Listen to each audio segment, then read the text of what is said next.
Hi everyone, I thought I would finish that big tech analysis by looking at Meta. So Meta had one of the most impressive results by a very long way. The revenue increased by 19%, the costs and expenses only by 14%, which meant they had extra growth in their income from operations to 26%. They also managed to reduce their tax rate from 17% to 12%, which meant that earnings per share increased by quite an achievement for a $1.5 trillion company. Meta was one of the more interesting and volatile stocks with actually quite a happy ending in the 2022 crash. It dropped 75%, recovered, and is up another 65% this year. So it's at significant new highs. And it's done that by cutting costs and really driving EPS.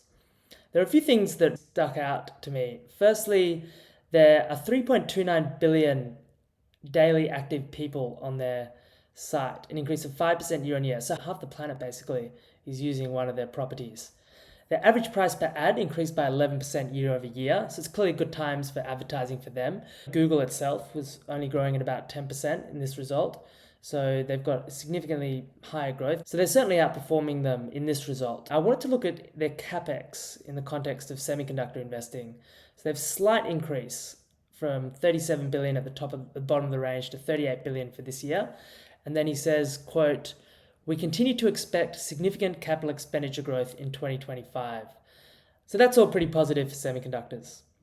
Threads, the Twitter competitor, now has almost 275 million monthly actives and is growing at 1 million signups per day. It was interesting that the AI-driven feed and video recommendations have led to an 8% increase in time spent on Facebook and 6% on Instagram. So the apps are definitely getting more addictive and they're using AI. One of their major uses of AI and machine learning is to actually increase the amount of time people spend. So these apps are getting more and more addictive. So be really mindful about how you use them. Something I should certainly work on. Operating margin was 43%. I mean, this is a beast of a company. 17.4 billion of operating income. Capex was 9 billion, so 36 billion annualized. And they're saying it's weighted towards the back. That's how they get the 38 to 40 billion for the year. And they are, along with the others, buying back a lot of stock. So 9 billion for the quarter. So over 10 billion in capital returns to shareholders. This is what's driving the immense returns of the NASDAQ. It is this common bid of shareholder returns, mostly buybacks from all the major companies. I mean, these are massive numbers. The other thing that was interesting was Reality Labs' expenses were 4.7 billion. So this is, imagine if you added that onto the free cash flow. I mean, the investment that he's making in AR and VR, I'm sure it will top 100 billion at this rate. I mean, this is a $16 billion annualized rate. At 4.7 billion of expenses, it's probably closer to 20 billion a year. And there's no consumer hit product to really make up for it. Of course, Zuckerberg's control of the company is rock solid. So I wouldn't expect anything to change. This is what he wants to do. And there's every chance he ends up being proven right. It's incredible how profitable Meta is when they're running this 4.7 billion quarterly expenses through the business. There was a question on the call quoting, "You mentioned on one of the podcasts that assuming scaling laws hold up, we may need hundreds of billions of compute capex to reach our goals around Gen AI.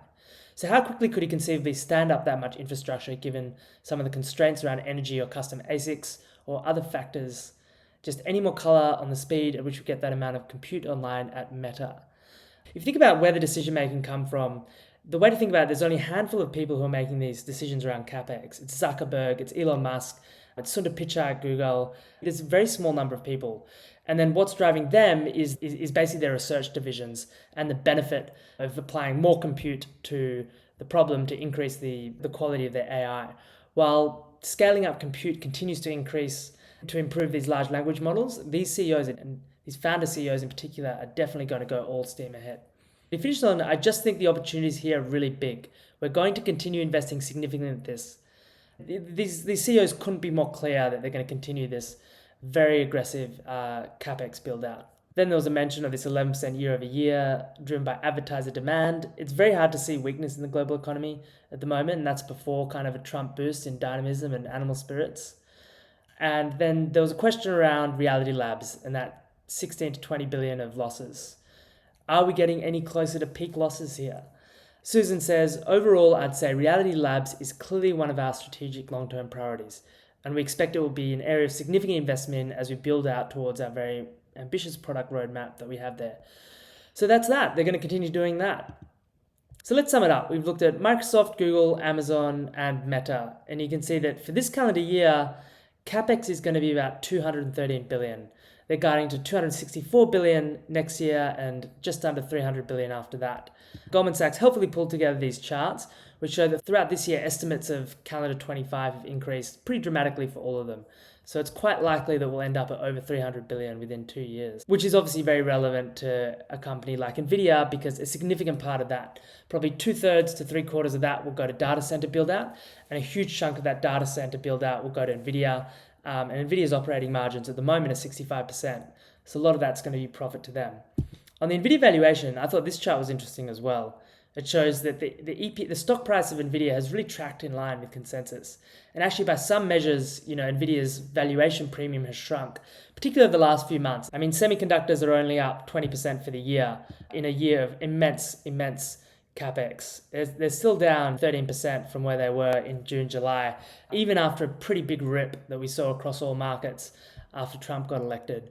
The issue with semiconductors is it's unclear how the geopolitics plays. There'll probably be tariffs placed on offshore semiconductors. It's probably a huge benefit for onshore, for US semiconductor industry. Trump is clearly a make in America kind of guy. And it's also quite likely that he will see this is a very strategic industry. It's fair to say that Trump is more likely to maintain peace in the world when you consider his track record of his term versus the last term. Taiwan Semiconductor has had a pretty decent run. If we pull that up, you can see that's up 93% this year. So you can see Taiwan Semiconductor has had a huge run. You can see that's up 93% this year. It was when this was trading at like 10 times PE. That was an enormous opportunity to get one of the absolute best companies in the world. And you can see that turn in margin, 36% quarterly growth, 51% EPS growth. And it looks like they're squeezing everybody else, from ASML on one side to even pushing back on Nvidia on the other side, particularly as other chip makers try and get some manufacturing capacity. One thing Nvidia's done well is really lock out all the capacity at Taiwan Semiconductor to make it really hard for everybody else, even with their new chip designs, to actually get scale. You still need Taiwan Semiconductors. The other thing I thought it was interesting, there's been a huge kind of shitco rally, to use the phrase. Look at a company like Upstart. This is one of the flagship stocks of 2021. And you can see it went up from $40 to 400, 10x in a year, only to completely collapse. But now it's back. It's bounced from a low of 13 to 81. This year it's up 98%. There's other wild moves in companies. Root, which is an insurance company, which I'm actually taking a genuinely serious look at this one.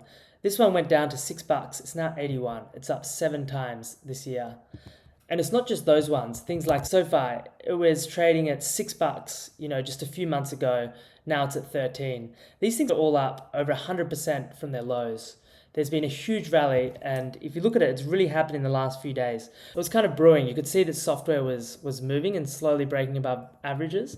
But, these companies have been in the dumps for a very long time. Another example would be Twilio, which reported and actually got a pretty big boost. Again, I mean, look at this chart, $26 to 450, all the way down to 47 and up to 92. I find it hard to interpret these. You've got a $14 billion company, price to sales is low, but it's also not making much money. I mean, 10% top line, they will get there. They will grow out of their problems, provided they can create actual real gap value. The problem when you go to Twilio is you just see all this non-gap stuff. It's just such a pain in the neck. You have to go down and unpack it all. Gap loss, $108 million quarterly loss, 136 million non-gap loss. The difference is that 108. Look, while they're still losing 100 million a quarter, I really think it's hard to chase this. What do I think happens here? There's actually going to be a huge interest in all of these companies. Why now? Why is Trump so relevant to these? It's more than animal spirits. Basically what's happened is Lina Khan was blocking mergers and M&A. So there might be plenty of companies that would take a look at Twilio's $4 billion of revenue and think, we can get in there, sack those executives on, 30, 40 million US a year each, cut stock-based comp and turn this into a very profitable business. That would almost certainly be blocked under Lina Khan's regime. Under Trump's regime, he'll probably be somebody much more market friendly. And so if you had to look for a substantive reason for why they're rallying so much, the prospect of these companies being taken over by private equity, by other companies, by competitors, by people wanting to get in the space is extremely high. Now there's actually a real opportunity for these companies to get some value. The other really interesting part is the impact this will have on venture capital, because this is the profile of the companies that venture capital companies want to list. VC firms have a lot of companies growing, probably not as fast as they'd like, 10, 20, 30%, losing a lot of money. If they can list them on the market at reasonable valuations, they will almost certainly jump at the opportunity, and that will then allow a huge amount of recycling of capital in that ecosystem and get it out of the funk. By opening up the possibility of M&A, you've reopened one of the few exits for these companies. If these small companies continue to rally and IPO markets potentially even open up, then you have a second avenue for VC exits. For the venture capital industry, this is exceptionally important and a really interesting development. Now, I think I'll wrap up there. I just wanted to keep this one quick. I've got quite a few in the pipeline. So there were some big blow-ups this quarter, and I really want to go into them in some detail. One of them was Celsius, which we've been out of for some time, but it's really interesting to see that thing completely collapse. You can see they actually had negative 30% sales growth. It's very hard to see a bull case until that turns around. The other one, which is more balanced, is Transmedics, which was one of our big positions, and has basically got cut in half over the last 3 months, down 51% from the high, and the high was in August. So they reported they're definitely disappointed. They actually shrunk on the quarter for the first time in a very long time, but they also confirmed their annual guidance. So that implies they're anticipating a big acceleration. Now, when companies do that, often it doesn't happen. Sometimes something completely different will go wrong, or there's something in the market that the executives just are not acknowledging. It's certainly not what you want to see. So unpacking that is really interesting because it's potentially an opportunity, but it's also not straightforward. The other one that's had a huge blow up but actually had a really good result was Elf. So Elf got cut in half. There's a number of these companies that performed really well in a certain period in kind of 2022 to 2024 when most software companies were struggling. It's interesting to see how many of those have actually been cut in half this year, or certainly from their highs, while now you're seeing actually the software companies and the payments companies, things like Toast, which is up 105% and 172% from the low. Things like SoFi, which is up 116% from the low, and most of that in the last few weeks. There's a clear regime shift where Elf, Celsius, Transmedics, a bunch of those winners from the last 2 years have been cut in half. And now these other companies, which have really been, some of the worst performers of any stocks you really see, have really started to rally. So understanding that regime shift is going to be really important for every investor. Everybody's going to have to make a call whether to just ignore the performance of these companies or hopefully you own some of them. We have a couple to actually try and tease apart which ones have substance to them and which ones are just short selling, which ones are these actual genuine value increases after a huge multi-year, 3-year sell-off basically. Unpacking that is going to be the critical thing for the next 12 months. And I think the people who get that right are going to be the ones that outperform. And it could really go either way. And for a number of these stocks, it probably will. Some of them are just going to drop 50, 60% back to where they were. And anybody who buys now is going to have to reverse course really quickly. Or, often these things double and double again. In which case, if you don't own them, you're going to significantly underperform. And most importantly, we're all here to make money. And it's not often that you get these opportunities where markets are like this, where they're repricing like this. So if it does happen and you miss it, that's also a bit of a shame as well. So it's something I'm giving a lot of thought about now, and I'll certainly have a lot more to say about that in the near future. So thanks for listening in.